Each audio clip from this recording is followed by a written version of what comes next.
Бүгін мен зерттеу жасаймын. Ол үшін бізге керек жұмсақ ойыншық, резинкеден жасалған ойыншық, қорап,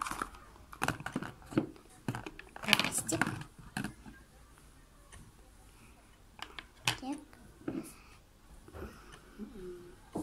стекло және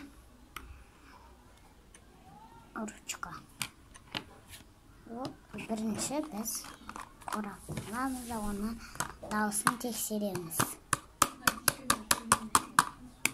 Ол қатты дыбыс шығарады. Енді пластикті тексереміз.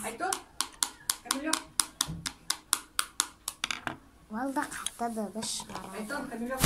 Ол енді біз жұмсақ ойыншықты тексереміз.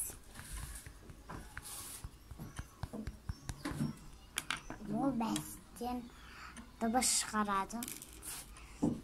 Енді резинке ойыншықты тексереміз.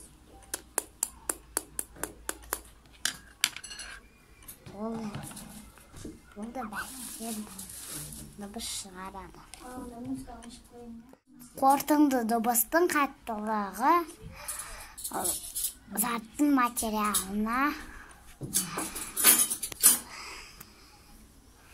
байланысты болады.